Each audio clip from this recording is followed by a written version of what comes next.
Welcome to the Savage Worlds GM podcast. I'm your host, Jared Savage Daddy Gunning. Tonight's episode, like all episodes, brought to you by Roll20.net, the world's largest virtual tabletop. Check them out today on Roll20.net.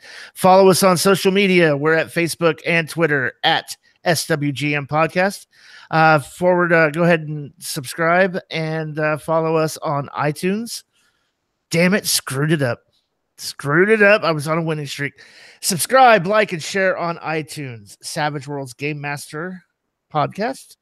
Subscribe, like on iTunes, and review Savage Worlds Game Master Podcast. Support us on Patreon, Patreon.com/SWGM Podcast. And tonight, a shout out to our newest Patreon, Charles L. Taylor. You know, Charles pays good fucking money for you to not screw this shit up. I would argue that our Patreons pay us good money to watch me fuck it up. Is that something on the bingo card? That is one of the things on the bingo card. Yeah, Jared fucks up the intro. Yeah, it's on there. Okay, so tonight's topic, weak sauce. This is kind of a rant wrapped inside we won't talk about people saying this doesn't work with Savage Worlds or this does and kind of confront it. Little bit of a rant episode, but we want to also cover some basic topics, especially for newbies coming into the hobby, kind of help you avoid some GM pitfalls and mistakes that you can easily make with Savage Worlds. Here to discuss it, Chris, the Savage Bobby Fox. Hello. And Dave, the Rules Maven Scott. I'm not ranting tonight. I don't have the energy. I've been sick for a week. I don't have the energy. No one's expecting you to rant. You can just comment. It's all right. Comment vigorously without ranting. Whatever. If you're watching the live stream, feel free to participate in the chat there. We do pull those comments in and involve them in the show. So this is kind of inspired by an overall very long Savage Worlds G Plus community post where the poster's initial conceit was that Savage Worlds combat is too pulpy. That there's no real way to challenge the players once they get to a parry of 8 and a toughness of 11. There's really no way to overcome that challenge in combat. Many people posted, range combat, hazards, enforce dim lighting conditions and range penalties. Use tricks, agility tricks, and smart tricks, intimidation, test wills, push maneuvers. Go down like the litany of the usual suspects conversation. Mm-hmm. Why do rules like the daily natural healing roll in Flash Gordon, or the auto heal one wound at the beginning of every scene in all the Daring Tales products from Triple Ace Games, and the extras are limited to how much damage they can deal. They can never exceed a single wound, no matter what happens. Mm-hmm. Or the damage dice for a non-wild card can't ace. Why would those rules exist as optional setting rules? By its very nature, the main system was pulpy. This is the part that drives me around the bend with this conversation is, no, the main combat in Savage Worlds is swingy. It can have wildly variant effects from you just took a cannonball to the face and survived to you got a paper cut from someone handing you a love letter from your sweetheart and died. Savage Worlds does both ends of the spectrum and everything in between. So yes, it's very swingy, but that doesn't make it pulpy. Yeah, well, there's just no way to challenge players in combat. In combat in Savage Worlds, there's no really way to challenge players, or once you present them with a dragon, let's say from the bestiary. I mean, come on. The thing has, a 20 toughness, 16 of that natural, 4 with armor from the scales. You can't overcome it. It's impossible because it has, gentlemen, let's be realistic here. It's got a parry of 7. Well, it had a parry of 7. If you're a human attacking a dragon, it actually has a parry of 3. And then when you do hit it at that parry of 3, you're probably hitting it with a raise, giving yourself additional damage dice. Because there's that whole size difference thing that's later on in the book. I know it's a GM thing, so most of the players don't ever bother reading it. But if your certain size categories larger, there's a +2 or a -2 to hit things based on that size difference. So, I mean, come on now, guys. If you can't hit a dragon with your sword, you're not trying very hard. Yeah, because the dragons can be up to like a +4. Yeah, it's a huge creature. Yeah, I was going to say, the smallest dragons are typically going to be a +4. If you get to like an ancient dragon, you might even be sitting at like a +6. It would take something like phenomenally blown up by your GM to get anything higher, but it's still, I mean, come on. Don't roll a 1, you hit the thing.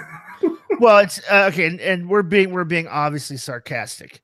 But I think the problem, when I hear this conceit, when I hear this argument, here's what I hear.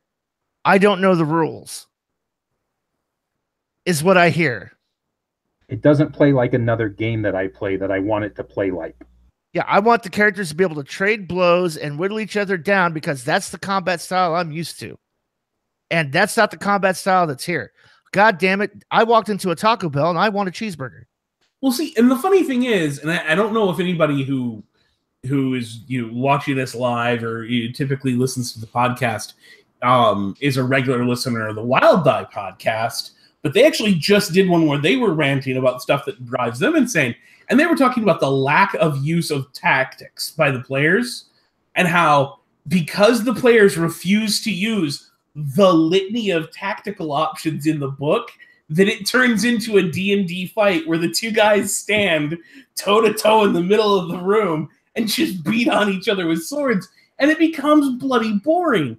And that was their entire shtick on the other podcast, was complaining about how boring that combat is when you don't use these rules. And yet this is exactly where we see the problem is people not using the rules leads to them to say that combat's too swingy and you can't do anything above a certain parry or toughness. Well, and then bennies, you got bennies, and that's an I win button. Nana Nana Boo Boo, you didn't touch me. Right? I mean, that's kind of what it's there for. I mean, and, characters should have, I don't know, by the time they enter that combat with a dragon, I don't know, 25 bennies. Yeah, because they are hit points, after all. To make it, for the Benny economy, because I've heard you got to keep it flowing.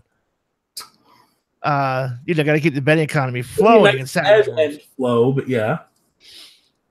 No, I think that there's obviously the learn to read the rules and take advantage of what's there angle to this. But I really do think that the bigger issue that we have to look at here is, why are people making those statements when there's a laundry list of one-sheets that are free on the PEG website? There's a nearly guaranteed free one-sheet from every setting creator out there on the licensee's own website. There's, I don't know how many settings with numerous bad guys and plot point campaigns written around those bad guys. Why aren't there enough examples of situations where combat is more than stand in a room and hit each other with a sword until someone drops dead, that allows players to see these options as they're being put through those paces? If you want a really hard combat and I'm writing up a combat where they're fighting against a dragon in a pool of lava on little floating islands that if they stand on for too long, sink. And now all of a sudden I've added an entire level of difficulty to this scenario that doesn't exist based on the stats of the creature. But why isn't that in any published material? Why aren't there examples of the things that we've said on this podcast numerous times, that they've said on other podcasts numerous times about how to challenge these players. There's an entire superhero genre out there with numerous settings that has nothing but players that are going to have, 11, 12, 13 or higher toughness and parry. Why isn't there examples of combats there that are challenging? And you said you weren't going to rant. I'm not ranting. I'm asking an honest question. Why aren't the licensees giving us examples of these situations that we keep saying you're supposed to put your players in? That's a very good question. I don't know why that's not there. It should be, right? Or do you run the risk? I wonder if this is a contention. Well, I want to do those things, but that would almost certainly kill my characters, my player characters, and I don't want to be the dick GM that causes a TPK. So I'm going to play very vanilla, very safe with the bad guys. I'm not going to bring any flair to their character or personality into this because it'll be perceived as me being an antagonistic dick GM. Oh, so you're going to play the I'm an idiot GM card that I'm not going to teach my players to play the game because I'm not going to choose to challenge them for fear that in the process of learning, one of them makes a mistake and has a character catch a case of the dead, and right. I can't possibly be responsible for that. Right. So, and you have setting rules for that. It's called Heroes Never Die. Heroes Never Die, and you can absolutely throw your players off the deep end in Heroes Never Die, and then just narrate them waking up in the hospital later on. That's a weak sauce answer, Jared. But it takes that fear out of it. That's one less thing you got to worry about if you're really that worried about it, or you really have players that are that fragile, and if their characters die, they're gonna lose their shit. Then maybe that's not a weak sauce answer. I don't know. Well, it's a total weak sauce answer. It's a total weak sauce answer. Jared saying that's why licensees aren't putting out that content. Oh, yeah, possibly. Yeah. To take that sting out. Yeah. I'm going to say this about GM and TPKs. I as a GM, I don't kill players. Dice kill players, and poor decisions on behalf of the player characters kill players. I apply the rules. Look, sorry you decided to hike a 3-day trek up a cold, blizzardy mountain, narrow cliff, and then didn't failed your vigor roll not once, not twice, but 3 times, and were captured by goblins. Or I'm sorry you failed your vigor roll to hike, and the second vigor roll against the extreme cold before arriving in the lone mountain cave of the dragon, only to stand on shifting sand of gold doubloons while you decided to fight this thing at a -2 fatigue and another -2 unstable platform. And decided and thought you could actually just beat it in submission with a sword. Or the example we always use. I'm really sorry that you're in the king's audience chamber and you make a snide remark and say something rude to the king, and then you decide that you and your party want to fight 100 soldiers because you could take them. There's no need to run or play it smart. You're just going to go ahead and take on those 100 soldiers, and then it's the GM's fault when you get the shit kicked out of you and somebody dies. Yeah.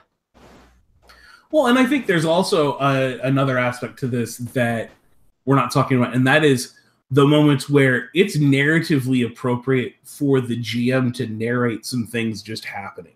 Mm-hmm. The party's been captured by the big bad evil guy, and you're in chains. Literally, hands are cuffed behind you. You've been forced down to your knees, and there's 8 or 12 of the enemy's henchmen around each of you, and he says, "Whip these SOBs." And they literally beat you into the tar, and you just gain a level of fatigue. There's no dice that hit the table. There's no conversation. You just took a beating, and you gained a level of fatigue that's going to last a little bit, because that's a situation the GM could put you in. that's narratively interesting, that doesn't kill your character, doesn't even wound your character, making you easier to kill, so you don't have the whole, oh, I fell down the spiral of death bullshit, you know? But it certainly puts another challenge in front of the player character and has a tail to that narrative moment where you were a dumbass and got captured by the enemy. And then he got to sit there and learn from the big bad evil guy why he's the big bad evil guy. Now, if you also happen to have the arrogant or overconfidence hindrance, congratulations, you just earned a Benny. For being that stupid and that overconfident and thinking you could just mouth off to the king with no consequences. Of course, for the big bad guy. But I don't know where this is coming from with and I see it more and more in the community with, well, I can't challenge players. We're going back and forth on this combat thing. And it's like everybody's treating standard core Savage Worlds like it's Rifts on heroin or no, on crack. No, it's not. Savage Worlds is not this impossible thing where player characters are just automatic superheroes that come in to just stomp over everything and like walk off unscathed. It is if you don't use all the rules. Give an example of that for our newer listeners. Example of using all the rules. Okay, so this touches on what we keep saying and why, you know, everybody in the chat's making fun of us for talking about this for the 80th time. But if, as a GM, you put your players in a situation where they're in a well-lit room at short range and they have no one attacking them from the flanks, they can absolutely pull out their gun and do 2d6 points of damage to a target at short range on a simple 4. I mean, it's gonna happen. But if instead you have the bad guy take cover, you put it in a dim room, you put it on a pitching ship, or, and I mean, I know this is absolutely befuddling, you flank them. You have tactics within your enemies. You're going to find that they're not able to make a simple, oh, I rolled a 4 and hit, pot shot, by the exact same comparison. I've got a giant snake that's attacking my player characters. The giant snake has a weakness. Yes, he has a 12 toughness. Unless you hit him with the knife. It's a sacrificial knife being held by the priest that summoned the demon snake. And had you done an investigation roll before you went to the lair of the priest who summoned the demon snake, you'd know this. Because I definitely foreshadowed it earlier on. But that knife means that its toughness is treated as a 4 instead of a 12. And in ergo, you've now used all the rules. You've taken something within the game and said, there you go. That's your bypass point. Now, if the players choose not to do it and decide to, I don't know, throw an F-150 at it and then blow up the gas tank, you do that too, and then you roll with heavy weapons damage and the players go that route. You're not making a one solution puzzle when you create something that has immunity and weakness. You're creating a puzzle that has an easy answer and all the other answers your players are going to come up with. And if they happen upon the easy answer, great for them. And make sure that you tease that easy answer out there somewhere. But it's not the only solution that should be available. But, I mean, come on, guys. There's a lot of rules in this game, like, I don't know, unsteady platform that no one uses. Cover. When was the last time anyone took a smoke grenade so that they could gain light cover for their entire team by simply rolling it into the middle of combat? Oh, when was the last time that anyone in melee combat stood behind cover so that you took a minus against them when swinging at them because, oh, I don't know, they're standing behind a pillar? You can't hit somebody with a sword through a pillar. You got to go around it. Let's talk even something a little bit more mundane. Let's talk pirates. Everybody loves a good pirate story. So, you're in the middle of a pirate adventure. You're at sea. Now, I'm gonna have gone. You know what? Rations are running low before I get up to this boarding action. But rations have run low. Everybody, give me a vigor check against hunger. Ooh, a couple of you didn't make it. Now everybody's got a -1 to all rolls because they have a level of fatigue. And then, oh no, all of a sudden, here comes a boarding party. Now, in the middle of the boarding party, guess what? It takes place at night on rough seas. And it starts raining. Oh, so, raining! You're a sick evil bastard, Chris. Because rain is not a nice thing to have to deal with. Now your players makes things a little harder. So let's talk about that. What penalties as a GM should I be enforcing? Well, let's see. A negative what? Negative what for dim lighting? Oh, I would at least go with -2 for stormy nighttime. Stormy night. Yeah, I think it is a -2. All actions. Yeah. All actions. Right now you're at a -3. Requires sight, but yeah. Yeah, you're in a -3. Now, not only that, the boat is pitching and waning viciously on the open sea. So another -2. Now you're at a -5. And it's slippery as shit. So before you can attack, I'm going to need an agility check. Yeah, because that's difficult terrain. Halves your pace, and on a failed agility check, you're going to go sliding across the deck and find yourself somewhere else. Now, on top of that, the players are now at a negative. Basically, they're at a -6 to every action, taking one action with like a sword fight. Tell me that's not challenging to overcome somebody that's got a parry of even a basic parry of 5. Here's the thing, though. Your GM NPCs are facing the same penalties, so it's an even match.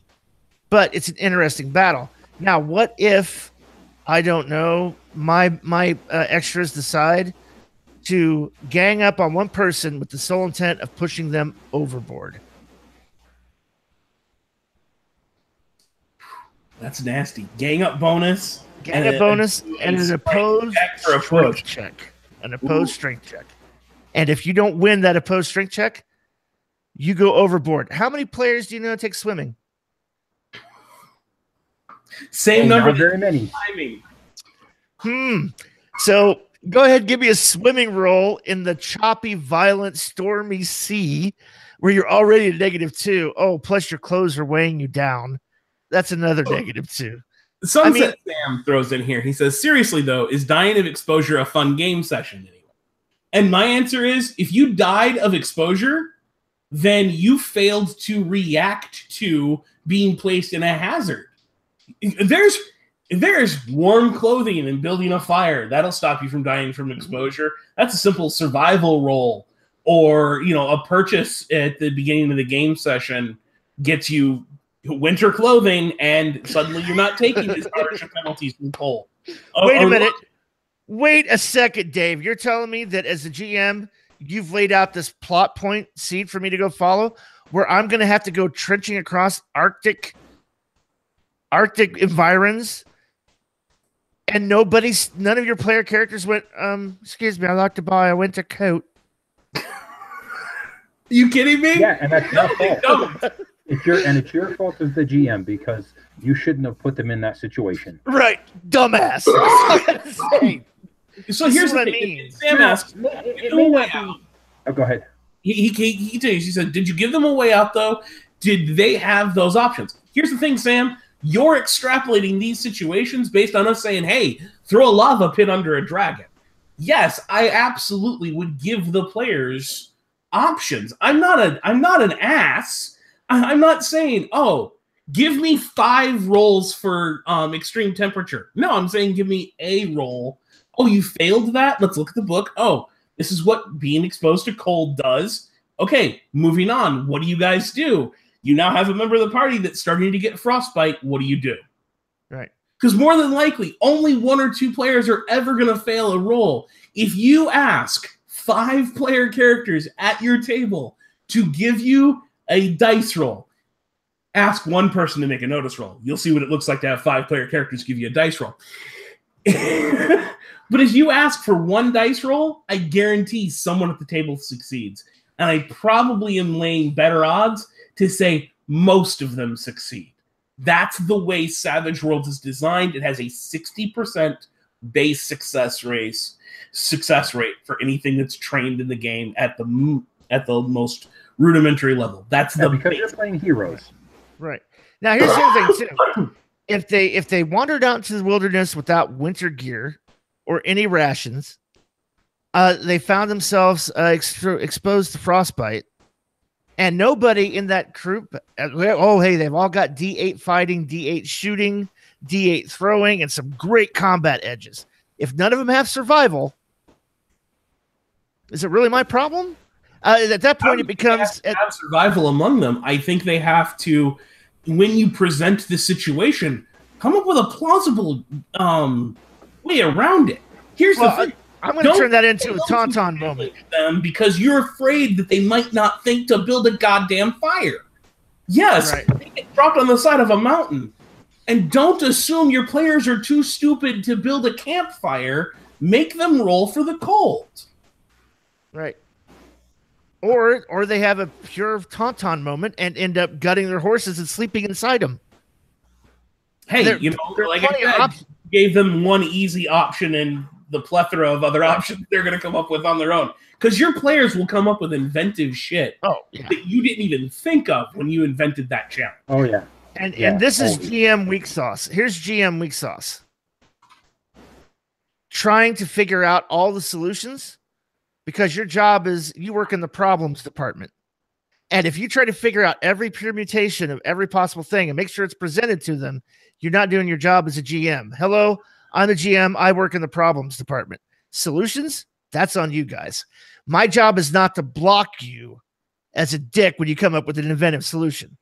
My job is when they go, well, shit, we failed our survival roll. 3 of us have frostbite. We all have 2 levels of fatigue. We're fucking starving.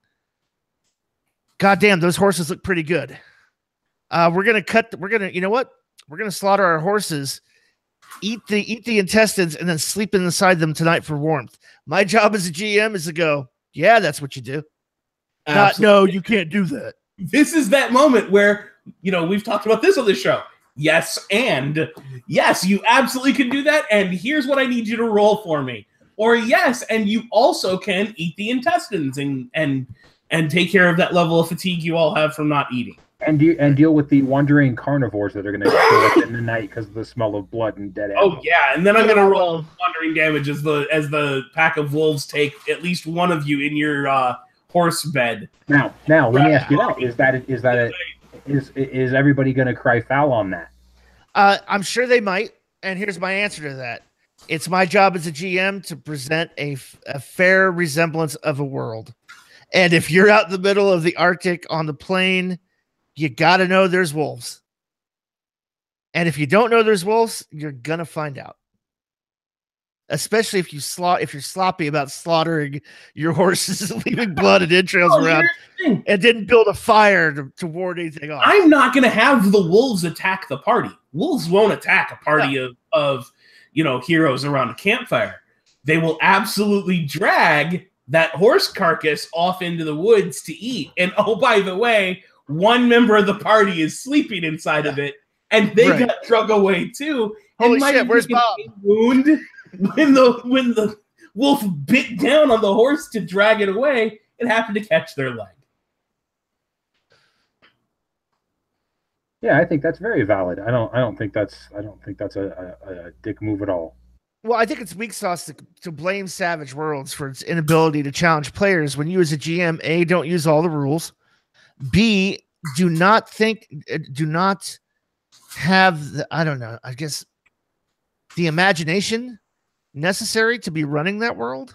So Alec Muzzy asks, if you can't expect your players to come up with a smart trick or combat options other than I swing my sword, how can you expect them to come up with a tauntaun solution? And my answer is, put them in a situation that requires it. Mm-hmm. If I only ever put you in a situation where walking into combat and swinging your sword wins, that's all you're ever going to do. And if I never put you in a situation where you have to do the tauntaun solution, you're never going to. You have to create those moments, which is why I was saying I don't blame necessarily the players or even the GMs for this long-standing tradition of browbeating Savage Worlds as not being good in this area. I blame PEG and the licensees who aren't giving examples of these situations. You know, I mean, Wiki released an entire book called, you know, Hazardous Places or Perilous Places and Hazards. It's an amazing book. We quote it on the show all the time. When was the last time you read even one of Wiki's adventures that necessarily uses one of those hazards or perilous places in the written adventure? Even the best of us make this mistake and don't present a situation that's going to teach us to play the game with all the rules. That's a fair cop. It's a fair point. I would say I would answer this too, because we've said this before. Game mastering is so much analogous to parenting. I really hate to see my children fall and hurt themselves, but I understand the value in them learning to walk or ride a bike or do anything else that has some level of risk or injury that's acceptable as little cuts and scrapes and bruises. But understand that, hey, you know what? In order for you to learn things, sometimes you fall down when you're learning to walk. What am I going to do? Carry you everywhere? Because I don't want you to ever fall down and hurt yourself? Or do I stand back and let you? Or do I make sure there's no sharp corners and there's a soft kind of surface where you can fall down in a safe environment, get a little bit of an owie, and then learn to pick yourself up and do it again? So you're going to baby-proof your world. Yep. I was going to say, you know, if we're going to compare this to parenting, one of the things that, you know, if you take any kind of parenting courses, they will teach you is you always have to address your child when speaking to them at one step above their comprehension. You have to use words that they don't fully comprehend, and you have to use concepts that they don't fully comprehend to force them to question those things to you. Because if you don't present it to the child, the kid's not going to learn basic addition until you present addition. They're not going to learn, you know, a sophisticated word or high concept until you've presented that situation to them.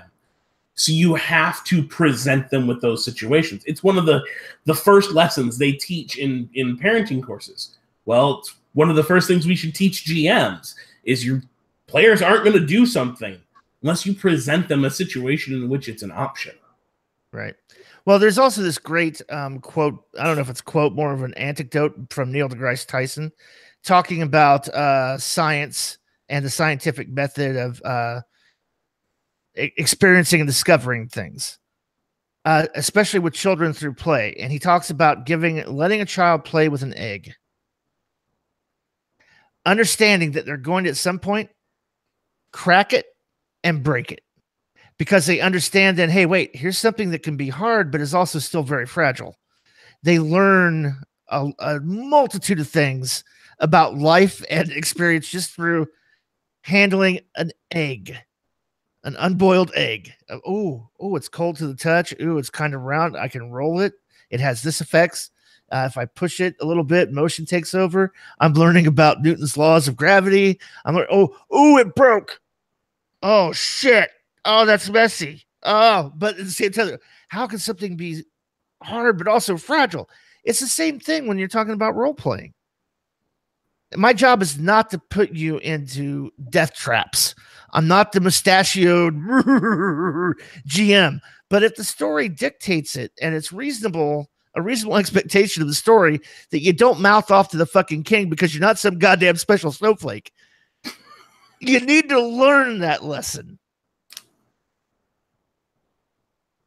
You need to learn that lesson.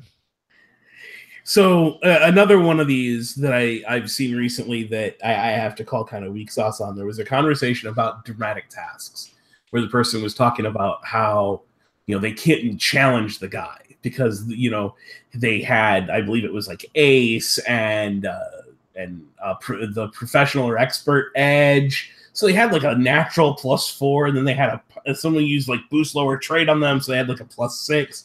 So even at the normal -2 for a dramatic task, it was a hand wave. They were just a walk off. And I'm like, okay, well, you didn't use all the rules. You didn't auto fail them when they failed on the club, and dramatic task says it's usually at least a -2. It doesn't say it's a -2 for all dramatic tasks. It says it's usually at least a -2. So put them in a situation that's a little more difficult. And the one, they used, I believe it was Titan Effect, and I don't know Titan Effect. So I jumped to Star Wars, and my example was when, Han has to bring the shuttle in to dock, and they gave him the code. This is not your legendary pilot Ace making piloting checks in a dramatic task to fly casually down to Endor. This is Han having to give you persuasion and stealth checks as he bullshits his way through the security as a dramatic task, because he can damn well pilot the shuttle. The only reason that you're going to call for a piloting check is when he failed one of the other checks and suddenly has to turn and run from all the laser fire that's directed his way. Right. Well, that's what an undramatic application of a dramatic task, right? Well, yeah, of course the guy's going to ace through everything. What's dramatic about that? There's nothing dramatic about that. I've heard it too with the chase rules, and I know that we've had this discussion before from our beloved Scott W. And I quote, "The chase rules are hot garbage." I disagree. Having used them, they're very difficult when you first read them because they're abstracted, and if you get tied to the idea of turn-based distance and everything else, they don't seem like they work. But when you start looking at them through the lens of this is a John Woo chase scene through a busy market and start thinking of it that way and describing things in those terms, chase rules make total sense. And I've said it before. One of the greatest chases I've ever seen in cinema was in the movie called Ong Bak. If you haven't seen it, I highly recommend it. But there's an entire chase where they're diving through obstacles and hazards, and they're using improvised weapons not to do damage to the opponent, but to create as smarts tricks and agility tricks to make them take a penalty on their next check to go through the different hazards. And you've got them, jumping over pots of oil and past, spinning knives and through hoops and past, panes of glass. Those are the things that if you're going to run a chase should really be coming up. When you draw that card as a GM, everyone's got their card out in front of them based on the dice roll they had to make. Well, what situation did you narrate where they had to make a dice roll? If your chase is a foot chase across, an open market, and there's an agility check every round to see who gets to draw what cards, narrate the scene and then make them make that agility check, not just to draw cards, but against a target. Hey, give me an agility check to dive over the pot of boiling oil. Oh, you got, an 8. Great. Here's 2 cards. Now what do you do in that scene? As a GM, you've already set, here's the hazard in the scene. When you asked for the initial dice roll. Now you've set an expectation to your player to know what's going on and give them the option to do something different. Right. So and there's the force maneuver. I'm sorry. Go ahead, Chris. I was able to locate. It took a little bit of digging, but if you go to the PEG forums and you go to the archive forums, go into the search and type in Eye of Quado Chase. El Quado. There is right here. I printed it out. A Clint Black 5-round chase. Is that the one with the boat on the river? Yep. That is one of the greatest examples of how to do a chase right. And if you have problems with chases, go and get this. Like I said, I found it. I printed it out. It's going with the rest of my Savage World stuff because it's just such a great way to run a chase, and it really shows how those abstracted chase rules, how they work and how they're meant to work. Sunset Sam says that chase rules certainly have the tendency to never end. Then you're only running the never-ending chase. The very first set of rules for the chase is that you determine how long it's going to last before you run it. It can be a 3-round, a 5-round, or a never-ending are the examples they give in the book. Obviously, you can set it to as many rounds as you want it to last. But, I mean, you can set an arbitrary, this is when it ends thing. You know, you have 5 rounds to get away. If by the 5th round you haven't gotten away, X happens. Mm-hmm. You know, the shield closes and you can't get through, or whatever the situation is. Right. So, I mean, you could use here's a great example of a chase. The opening scene in The Matrix with Trinity running from the hotel because the agents are closing in. That whole rooftop chase, that is an example of a chase in Savage Worlds. The other thing, too, I want to talk about, too, is that people often overlook is the force maneuver option. If you have the action, if you have advantage for action in a chase, you can do a smarts trick or agility trick to cause your opponent to suffer a negative penalty on their next roll to get cards and lose advantage by doing it. So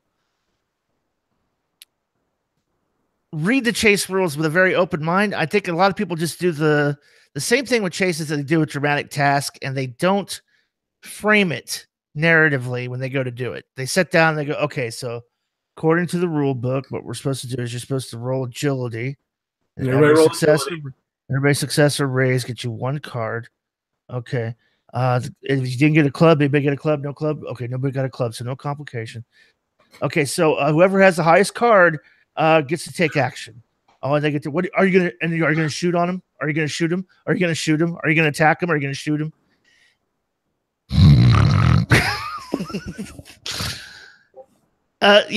Completely with Dave's explanation earlier. You're running through the market. Give me an agility roll to dive and slide underneath the boiling pot of oil that the people are carrying, or not dive through the plate glass that people are carrying across the street. Now, when I fail and I get a club of complication, guess what? I can look at the player and go, what happens? Or I can immediately go, oh, we've already set the stage. I've already set that table for a complication. I'm going to need another agility roll to -4 for that boiling pot not to drop on you and cause damage. So, yeah, I think what we keep coming back to, I think a lot is with the weak sauce thing is, God damn it, read the rules, use the rules. Yeah, and there's this thing. It's a 1 page in the book called the combat action summary. Print that out, hand that to all the players so that they have that, because it's really valuable. It's got a lot of the options on it that people don't think about. You know, it's got disarm, it's got defend, it's got all these different options that people don't think about in combat.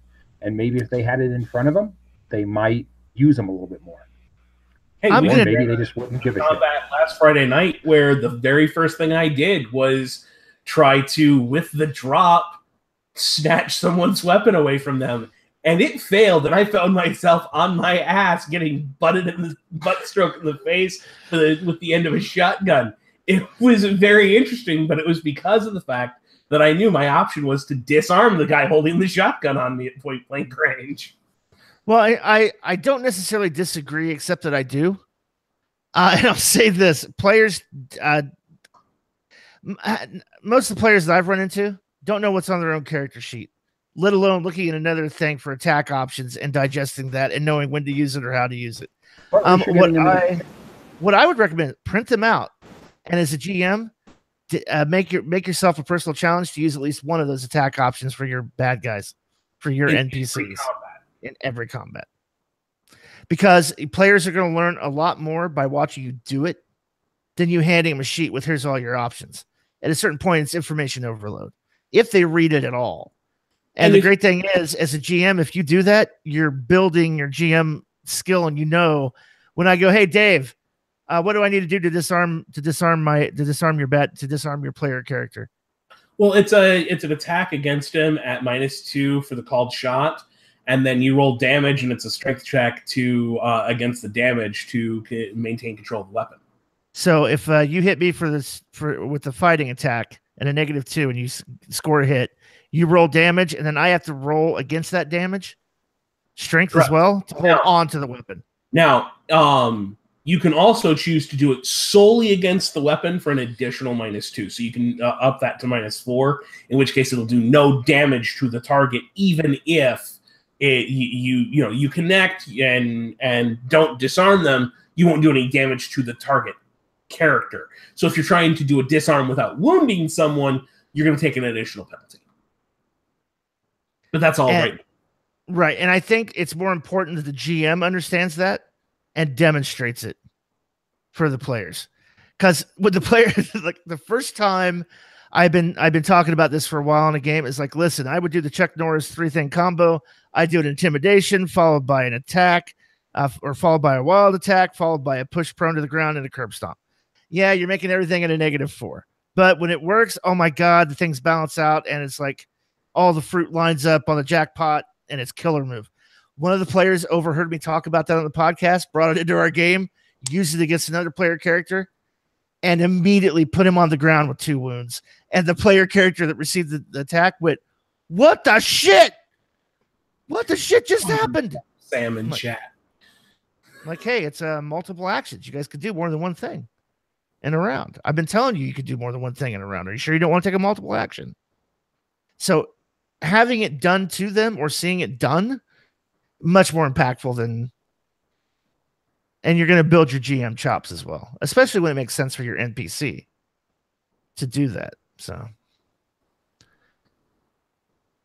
well, and another option that you always have, and this is one that maybe we don't always have available, is invite a friend of yours that's a GM to come sit in on a game one session, and they're going to take the role of an extra for the party.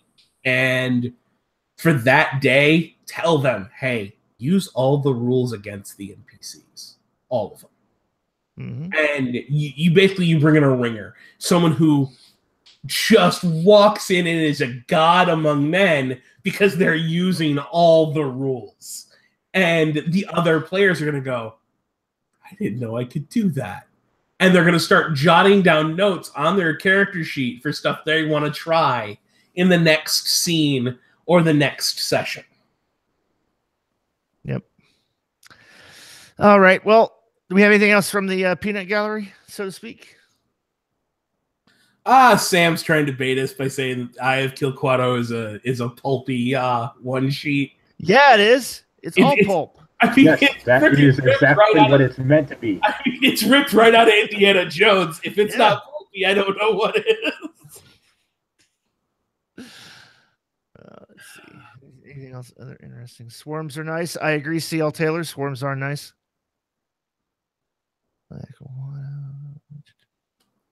So I was able to find the link to that chase example. So I don't know, Jared, is there somewhere you can put that so if listeners want to get to it later, they can? You can link it here in the chat. Actually,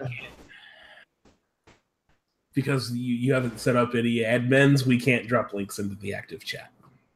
Okay, send me a chat, a link through chat. He dropped it in the. Okay. Hang on. It's in there. I'll include it in the show notes for the podcast. So if we have nothing else, then open forum. I want to talk about something very quickly. Okay. I'm starting to get an impacted ass full of the latest, greatest Netflix original that needs to be savaged.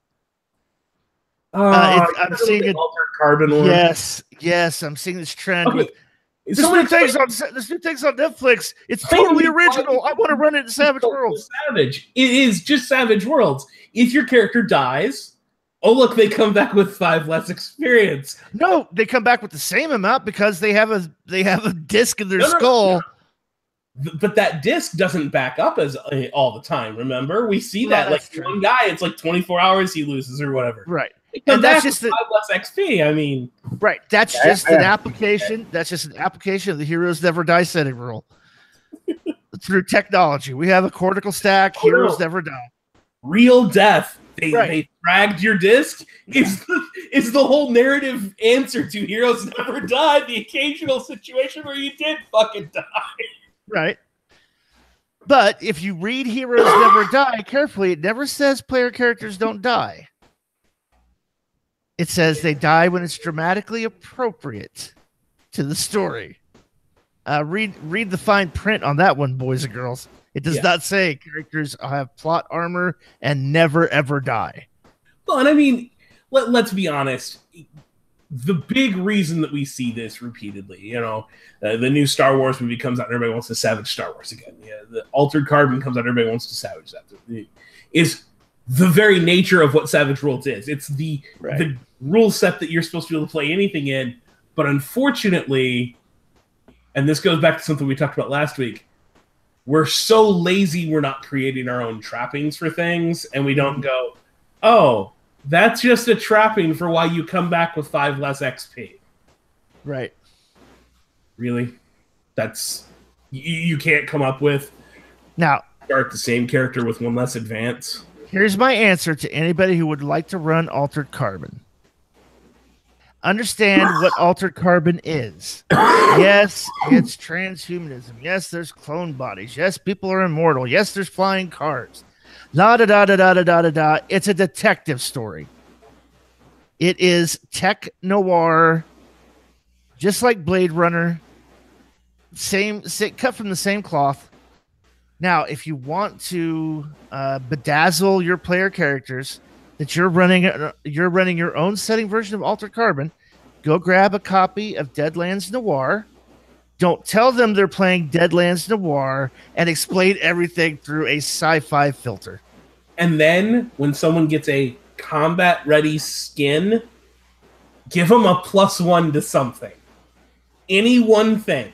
+1 fighting, +1 shooting, the combat reflexes edge, plus a simple +1, and you're done. They are golden. They are a combat-ready skin. They got something special and extra that wasn't on their character sheet. Right. Now, here's the other thing, too. But guys, what about the Artificial Intelligence Hotel? Sidekick Edge with the weird science trapping. No, not even, Dave? Not even? What do you got? I think I need to go watch the show. Dependent hindrance.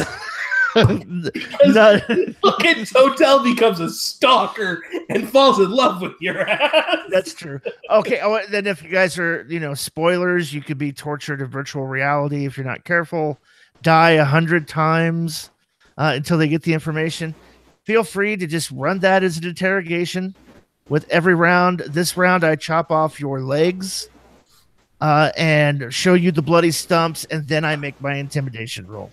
And then everything resets in time for the next round. And this time, it's the love of your life, begging and pleading with you to give them the information. And the virtual reality resets. You just run that as an interrogation over 3 to 5 rounds, and you just trap it. Oh, no, you're in the virtual reality world. Social conflict. Well, that's what interrogations really are, right? Another book. And you don't run it round by round. Those rolls are after you describe 3 separate ways that you've been tortured to death. Give me a dice roll. Yeah. Here's 3 or 4 new inventive ways that you've been tortured to death, being asked the same question. Give me a dice roll. Right. Oh, and when I shoot you with a blaster pistol, it does 2d6 at a range of 12, 24, 48. I will challenge you to do this next time you play any Savage Worlds game. Cut the range increment of all ranged weapons in half. Just do it. I guarantee, even playing on the tabletop, it will make the combat a little more interesting. Maybe not so much if you're playing in, Theater of the Mind, but playing on the tabletop, it'll make things more interesting because all of a sudden you're going to be facing those range penalties a little more often. The scope is going to be more important. The aim maneuver is going to be more important. All those rules suddenly become a lot, more important to remember when you don't have 12 inches, 24 inches, 48 inches that your character can reach with that weapon. Good night, Gracie.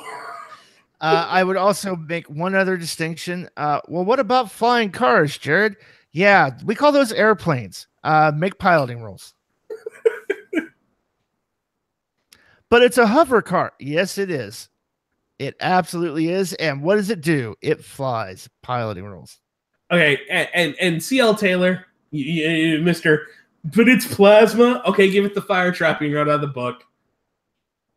It's really not that difficult. Just go grab fire.